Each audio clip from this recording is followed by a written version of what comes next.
the need to record all this.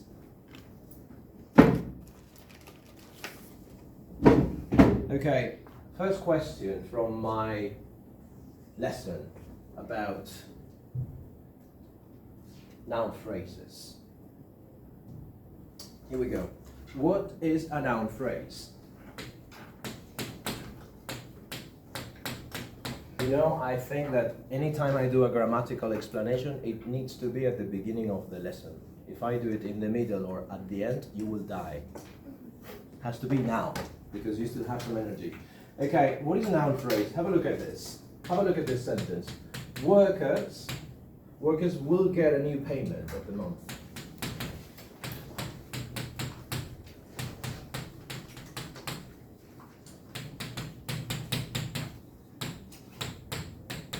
Not too bad.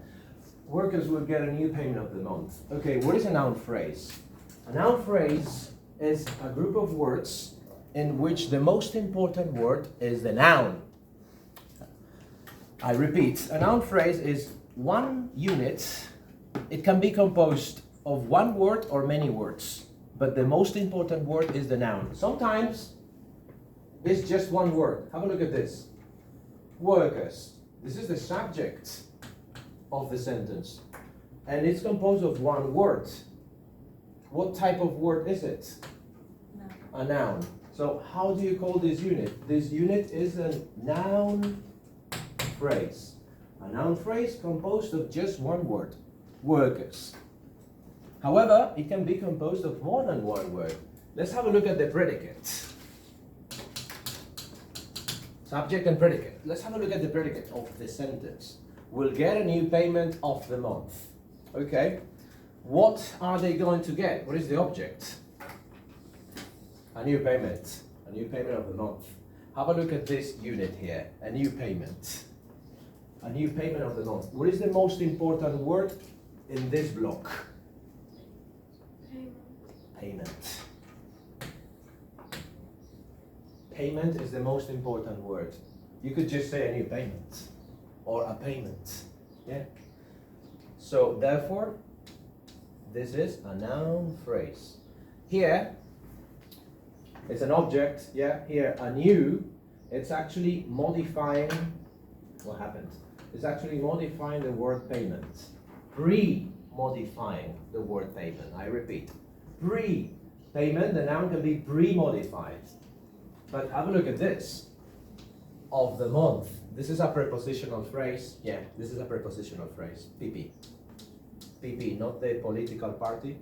It means political. No. It means prepositional phrase. PP. Yeah? Of the month. Because this is a preposition. But have a look at this. Month. Month is a noun. In this case, it's pre-modified. Yeah, it's pre-modified by all this. What I'm trying to say, yeah, is that this PP is also post-modifying payment. Do you get it? So the most important noun of the noun phrase is payment. Payment can be pre-modified by this adjective, a new payment. But it can also be post-modified by a PP. Just for you to know that. So what is a noun phrase? This is a noun phrase. Many words. This is a noun phrase. Just one word. But they have something in common. The most important word is a noun. So far so good? So far so good. Can I go for the next page? Next. Okay. Have a look at this. Relax, it will take 20 minutes, okay? Relax. Hi. Sometimes we have to do it. High exam results.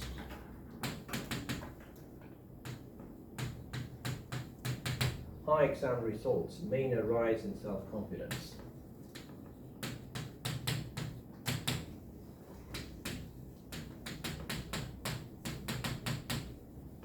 Another sentence. I love using a smart board.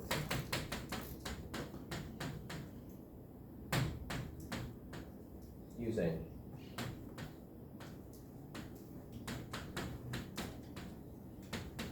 I love using a smart board instead of a whiteboard.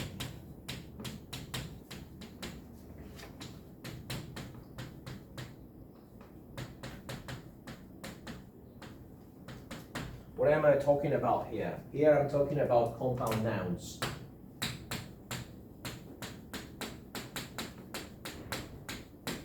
Here I'm talking about compound nouns. Let's detect the compound nouns. There is a compound noun here. Exam results.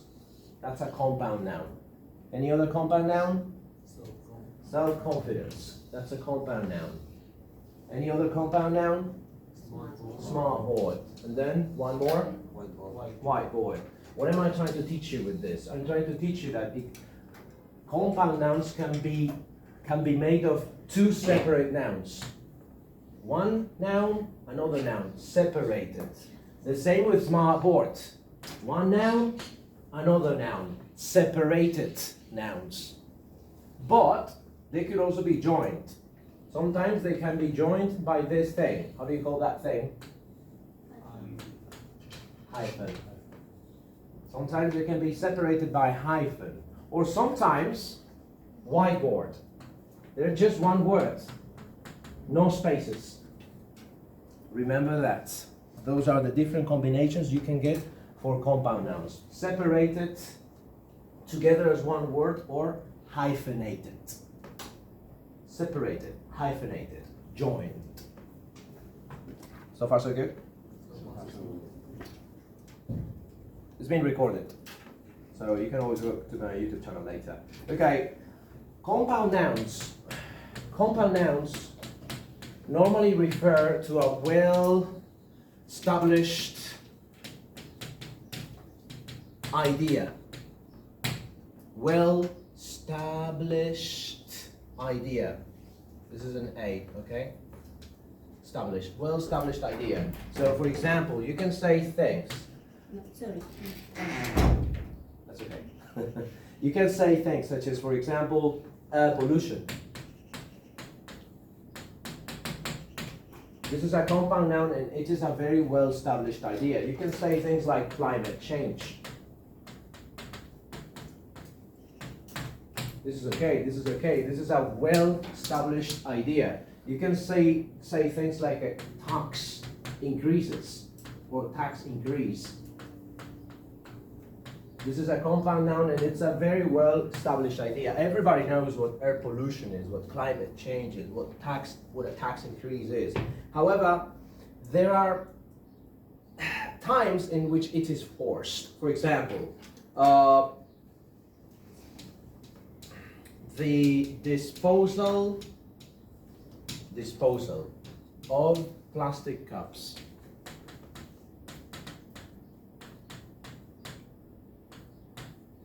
The disposal of plastic cups. Can you make a compound noun with that? Plastic cups disposal. Thank you very much. Plastic cups disposal. Is this wrong? No, it's not wrong, but it's forced. You know what I mean? It's forced. This is forced. It's not wrong, but it's forced. Why? Because to say, oh, there are plastic cup disposal, you know, there's a lot of plastic cup disposal. It's not wrong, but it's forced. Whenever you use compound nouns, it's better to use well-established ideas, such as this. Words that are almost like a collocation, you know what I mean? That typically go together. Otherwise, it can be forced. Do you know what I'm trying to say? Do you understand? I can give you another example. For instance, the use of corporal punishment. At Guantanamo, the use of corporal punishment. The use of corporal punishment. Can you give me a compound noun? Corporal punishment. Corporal punishment. Use. Again, it's forced. Have you heard this before? Corporal punishment use is blah blah blah blah blah. Not. I think I have heard this before, but this compound noun is a little bit forced. It's not a well-established idea. Okay, so better to use whenever you go for compound nouns, well-established ideas, things that people say. All right? But don't worry about that. That is quite subtle. That's quite subtle. Next idea. 15 minutes left, approximately. Yeah? Take it easy. Next idea. Let's talk about gerunds and infinitives now. Gerunds and infinitives. Okay.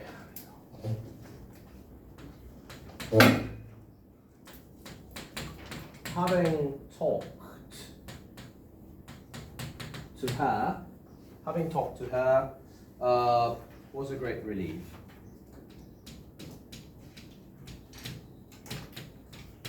Again, having talked to her was a great relief. What is the subject here? Having talked to her, and then was a relief is the predicate, right? Having talked to her. Have a look at having.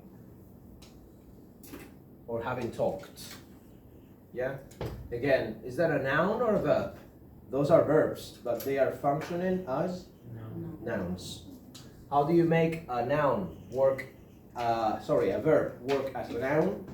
ing. Because of ing, it can work as a noun. Okay, so remember that. Gerunds can act as nouns, yeah, and they can be the subject of a sentence thanks to ing. Yeah, the verbs with ing become gerunds, and therefore they can be subjects. So far so good. Next idea. A lot of ideas for today.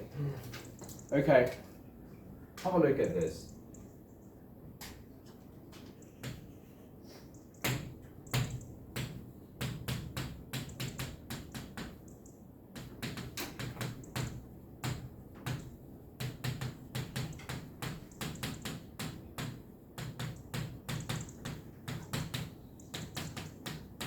All students commented on you missing the class.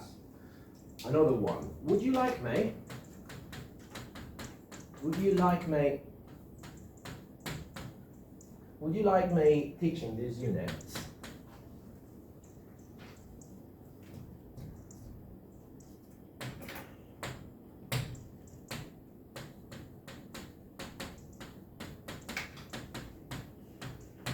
Again, where are the gerunds here? We have a gerund over here, teaching.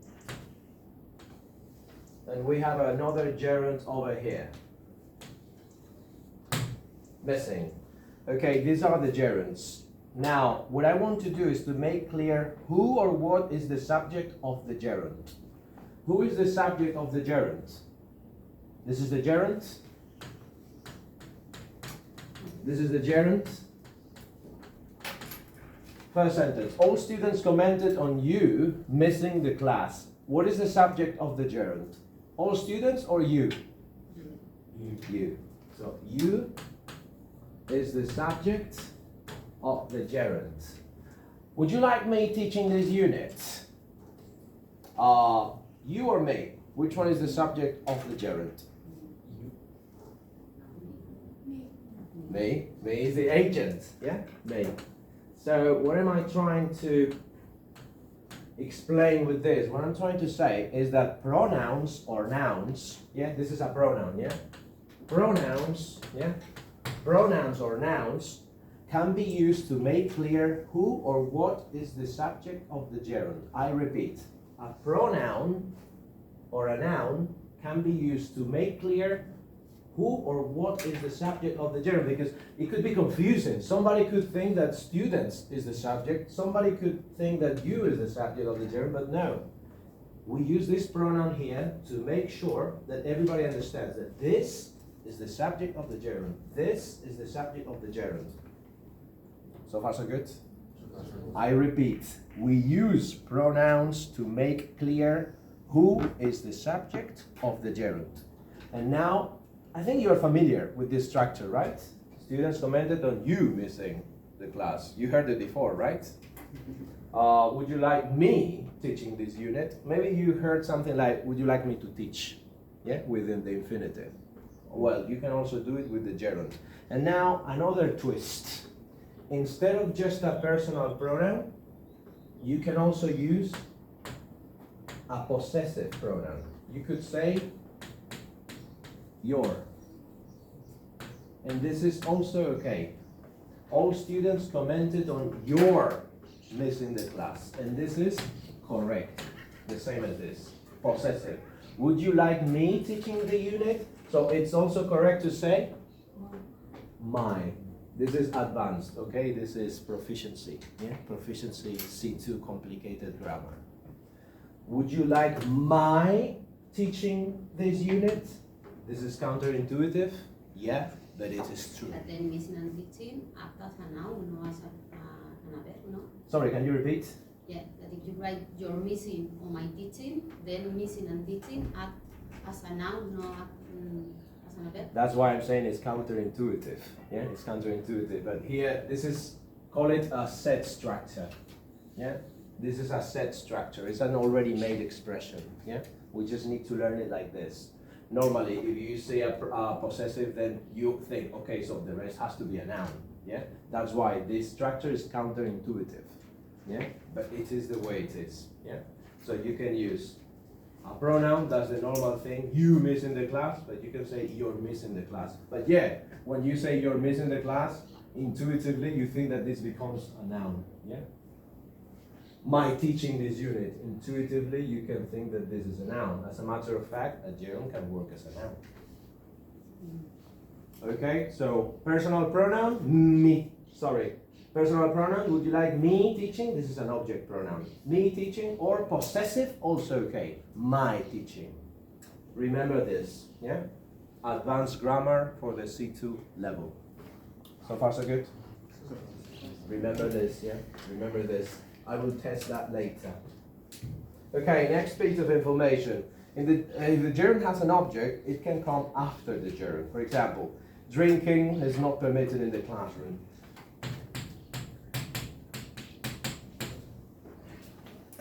What happened?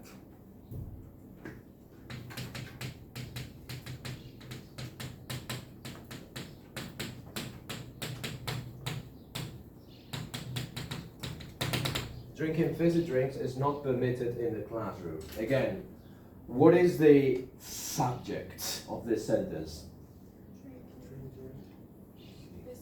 Drinking fizzy drinks, yeah? And then the predicate is not permitted, blah, blah, blah, blah, blah, blah. Again, what do we have here? ing, this is a gerund, yeah? This is a gerund, it's actually a verb that works as a noun, yeah? And sometimes the gerund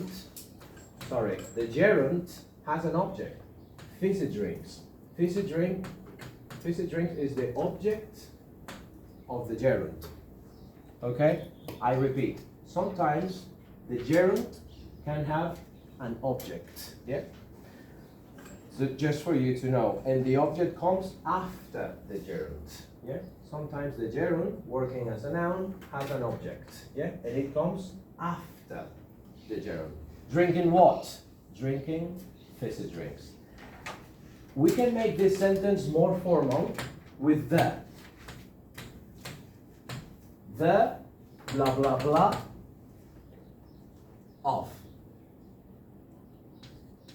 Can anybody try to rewrite this sentence? Make the same sentence with the of. What's your name? Elena, give it to us.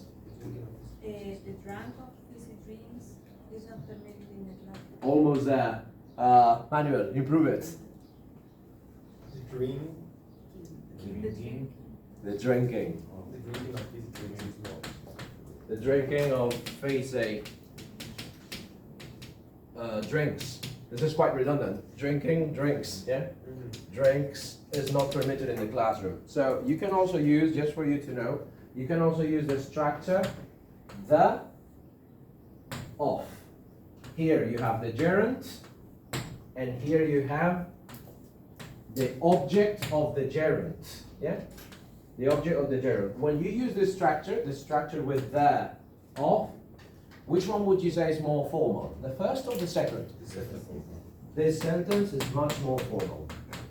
The second one is more formal. The meaning, the same. The register more formal. So far so good? So far, so good. The off, remember, the off. More formal, okay? Now, we're talking about gerunds all the time, but we can also use infinitives as the subject. Do you remember William Shakespeare? What he wrote for Hamlet? What is the most famous sentence in Hamlet by William Shakespeare? Thank you very much. To be or not to be, comma. That is the question. To be or not to be? That is the question. Okay. Right now, I'm gonna change Shakespeare's words a little bit, okay? Because this is a new sentence. That is the question. This is a new sentence, yeah? So what I'm going to do is to remove this comma and to remove that, which was the subject. And now we have a new sentence. To be or not to be is the question. Subject, to be or not to be. This is a subject. Predicate is the question, yeah? So what do we have here? To be. This is working as a noun. It's an infinitive, yeah? Infinitives can also do it, not only gerunds. Infinitive can work as a noun, and they can be the subject. To be or not to be. Okay, the whole thing is the subject. And how do we make it negative? This is a perfect example. Do we need an auxiliary verb to make the negative? Do you see the auxiliary verb here? So we just need not to make a negative. No auxiliary verbs necessary. What is the difference between using infinitives instead of gerunds as the subject? Which one would you say is more formal? Using a gerund or using an infinitive as the subject? Formal or informal? Formal, infinitive, informal. This one is more formal, yeah? When you use an infinitive as a subject, it becomes more formal. It becomes more poetic. This is from William Shakespeare, yeah? It becomes more poetic. It becomes more abstract. Nonetheless, it is correct. More formal, more poetic, more abstract. Nonetheless, absolutely beautiful and correct. So far, so good? 10 minutes left, approximately. 10 minutes left. Okay, more info for you now.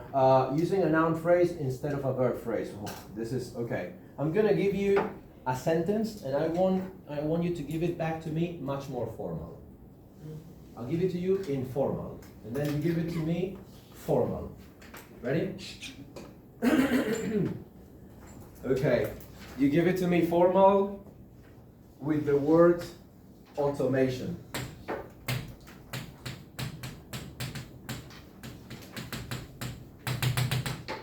Automation. What is that? That is a noun phrase. Yeah? This is a noun phrase. Remember? A noun phrase. What is a noun phrase? It's a part of a sentence, and the most important word is a noun. Yeah? A lot of employees have introduced more machines. Okay, employers have introduced more and more machines. So many workers have lost their jobs. I repeat, employers have introduced more and more machines. So employees or workers have lost their jobs. Make it more formal with automation.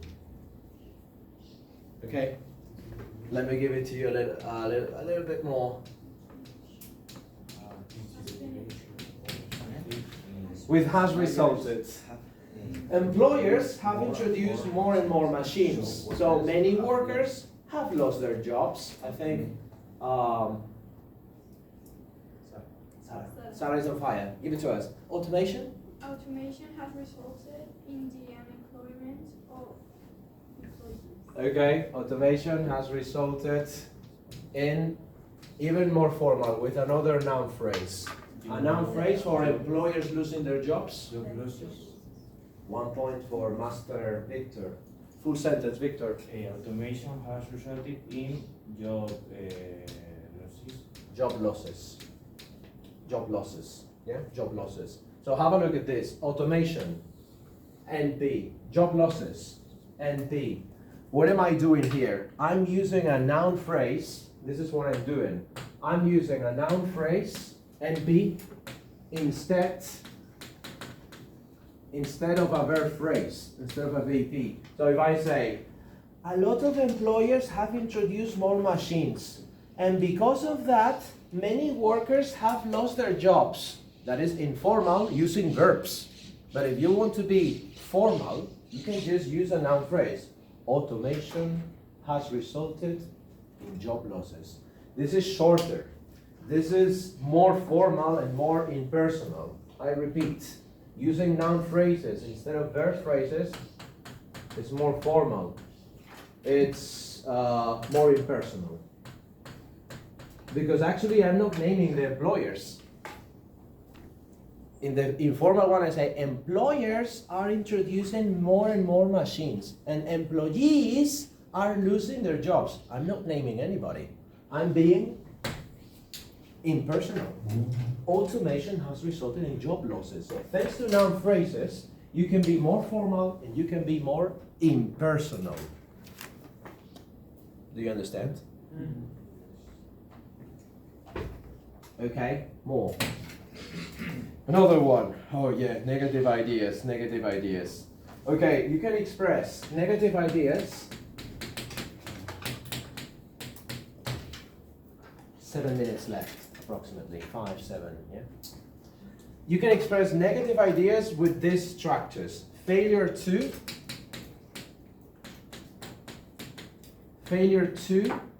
plus infinitive, and lack, shortage of, plus noun.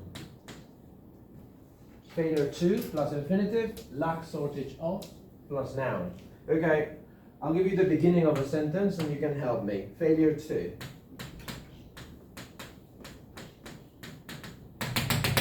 Okay, I'll give it to you informal. Informal, yeah? Okay, what can you do with this? With these kind of structures? You are more formal, again, more formal and more impersonal. More formal and more impersonal. Failure to. I'll give you the informal one. If you don't answer your emails, the boss will be angry and he will tell you off. If you don't answer the emails, the boss will be angry. He will tell you off. That is informal. You can also tell by the tone of my voice when I say it. Make it formal for me using failure to. Failure to answer the emails, blah, blah, blah, blah, blah, blah, blah.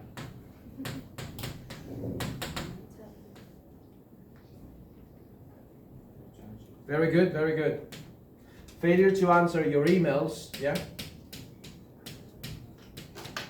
That is the sentence, yeah? Failure to, and then infinitive. Failure to answer your emails, and then you can keep it informal, yeah? Will result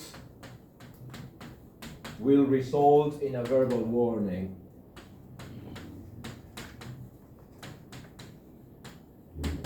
Yeah? This is much more formal. So if you use this structure, failure to plus infinitive, you're being more formal, more impersonal. And then one more with a lack of, okay? A lack of. And then complete it for me. A lack of. I'll give it to you informally. If workers are not motivated, they will produce less. If workers are not motivated, they will produce less. Give it to me formal. A lack of motivation motivation. The king of rephrasing is Victor now. Listen to Victor. A lack of motivation. Lack of motivation, again, will result or will mean, yeah? Will mean lower production, yeah? Lower production. So what do we have here? What we have is the structure. A shortage in production. A shortage of motivation. Shortage is more for physical things. So At the end of the a shortage of motivation, production. good. Not really, because shortage is, for example, during the war in Ukraine, there was a shortage of sunflower oil. Shortage, escasez in Spanish.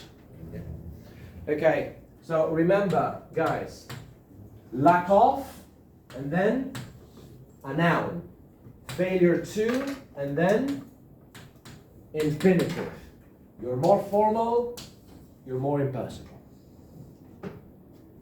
So far, so good? Are you enjoying the grammar? It's a lot of fun, isn't it? It's amazing. We should do it every day, yeah? Okay, just kidding. So, what did Victor do here? He has come up with a noun, motivation. What did I say before? I said that if workers are not motivated, then Victor heard the word motivated and he said, okay, a lack of motivation. You come up with the noun, yeah? We need to come up with the nouns. For example, if I say introduce, what is the noun? Introduction. You need to come up with the noun in order to create the noun phrase. If I say change, what is the noun? Changes or change. I want a change. If I say buy, to buy something, what is the formal noun? Starting with a P. Purchase. Purchase. So we need to think of the noun. Yeah? If I say read a book. If you read books, you will have a lot of culture. Make it formal. The reading of books. Yeah? The reading of books. For example, so just as that, yeah? If I say they introduce new measures and okay, they introduced new measures and it was very positive. Make it formal with the of. They introduced new measures. So it was very positive. The introduction of new measures was very positive. If I say, they bought new computers and it was much better for the company. The purchase of very good new computers was beneficial for the company. If I say, okay, students read a lot of books. That is very beneficial for their education. The reading of books has a positive effect in education. Again, come up with the noun. You need to come up with the noun. Sometimes it's an ing, sometimes it's an infinitive. And now, 1-2 minutes left for the explanation, about to finish. Have a look at this. If I say the closure, the closure, the construction, the construction, the distraction, the discovery,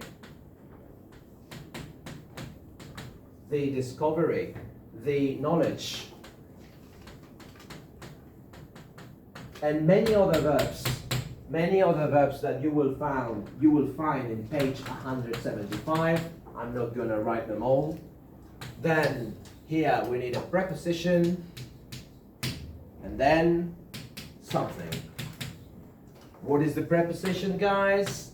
The closure something, the construction of something, the distraction something, the discovery something. The preposition is of. Okay.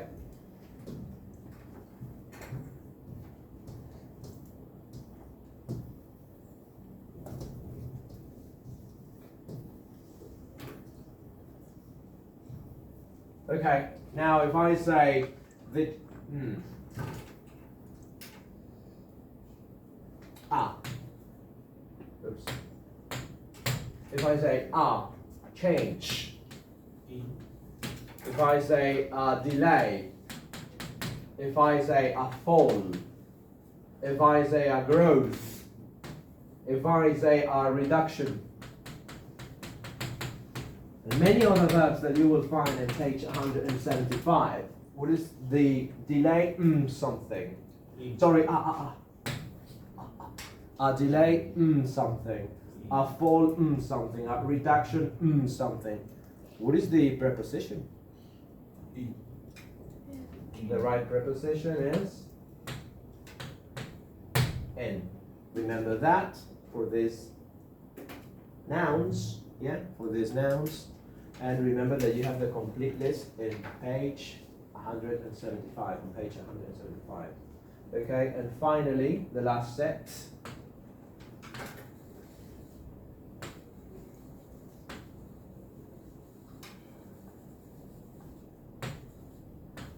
The last set.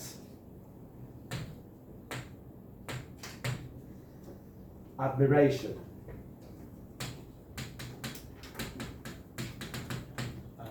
Admiration. Wait a moment. Affection. Appreciation. Demand. Need. Respect. And many other words that you will find on page 175. Affection, something. Appreciation, something. Demand, something. What is the right preposition? Trust your instinct. What does your instinct tell you? Remember that. Remember those sets for prepositions, Affection for something, admiration for something, need for something. And this is the end of the grammatical explanation for today. Another one.